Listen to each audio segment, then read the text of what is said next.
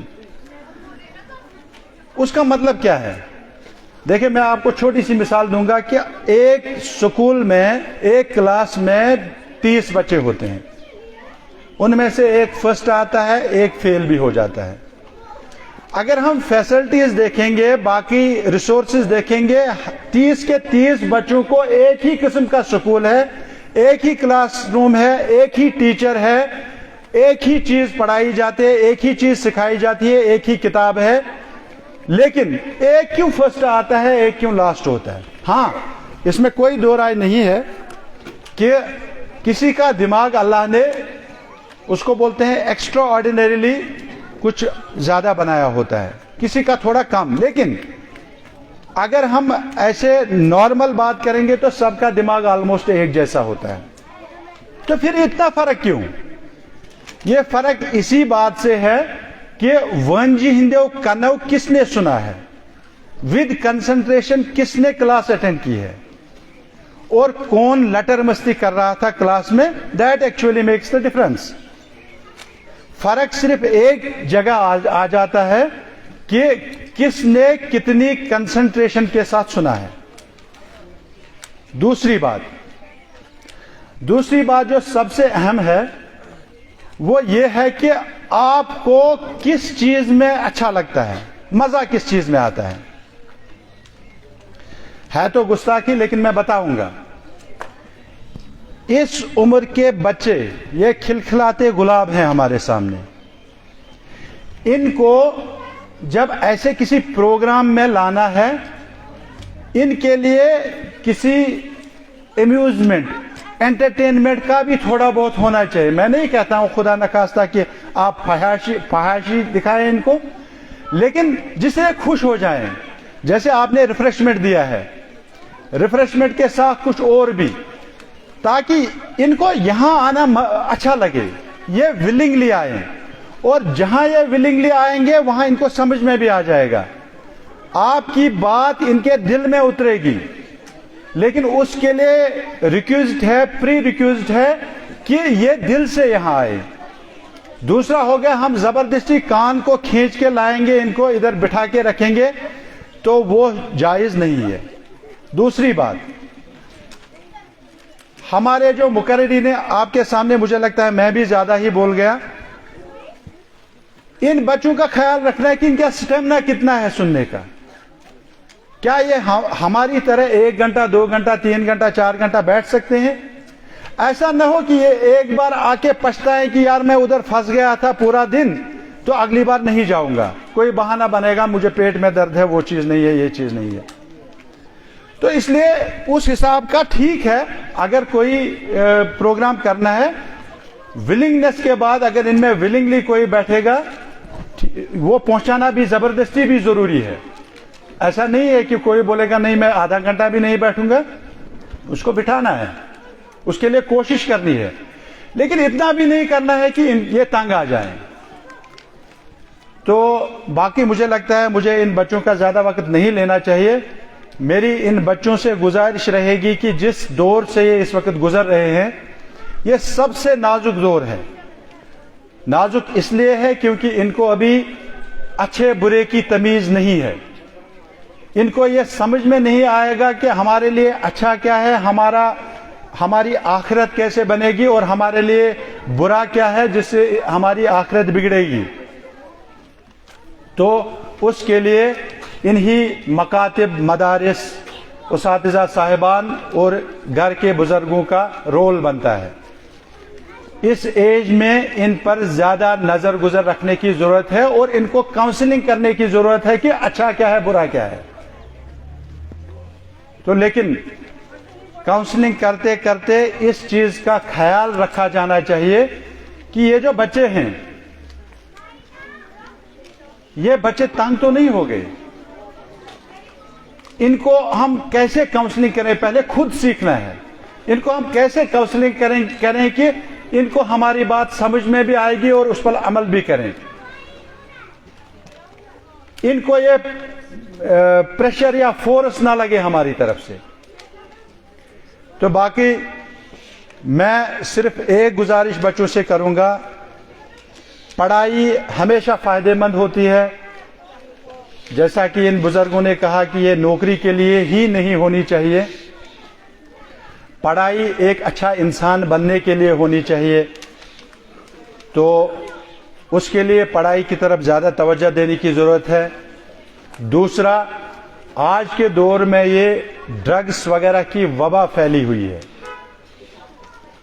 اللہ بچائے، یہ ہمارے گھروں تک یہ وبا کب پہنچے گی ہمیں پتہ نہیں ہے، تو اس سے بچنے کی ضرورت ہے۔ شاید ابھی آپ یہ نہیں سمجھ پائیں گے کہ یہ کتنی بڑی وبا ہے، لیکن ہمارے جو یہ بزرگ بیٹھے ہیں یہاں تو ان کو پتہ ہوگا۔ تو میں دعا کروں گا کہ ہمارے سامنے یہ کھلکھلاتے پھول جو ہے یہ اپنی زندگی میں کامیاب ہو جائے، ان کی آخرت سنور جائے، یہ ہمارے لیے مغفرت کا راستہ بنے، اور ہم سب کے لیے اللہ مغفرت کے دروازے کھول دے۔ وآخر دعوانا ان الحمدللہ رب العالمین۔ السلام علیکم۔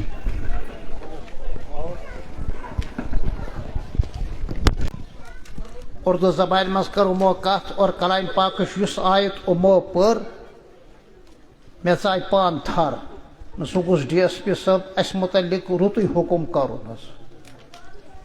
پتہٕ بہرحال امیُک ترجم تہِ کوٚرُکھ، واریاہ اصل کتھ۔ اللہ تعالیٰ کٔرِنۍ اتھ انتظامیہس سلامتی اور عافیت عطا، اور پننس پیشس سۭتۍ انصاف کرنُک کٔرِنکھ توفیق عطا۔ اگر یوٗت تھوڑا بہت دینی رجحان یا علمی رجحان اس مقامی انتظامیہس آسہِ، ڈی ایس پی صٲب چھُنہٕ معموٗلی منصبُک کینٛہہ، ایس ایچ او صٲب تہِ چھُنہٕ معموٗلی منصبُک کِہیٖنۍ، مےٚ باسان واریاہ فکری انقلاب ای انشاء اللہ۔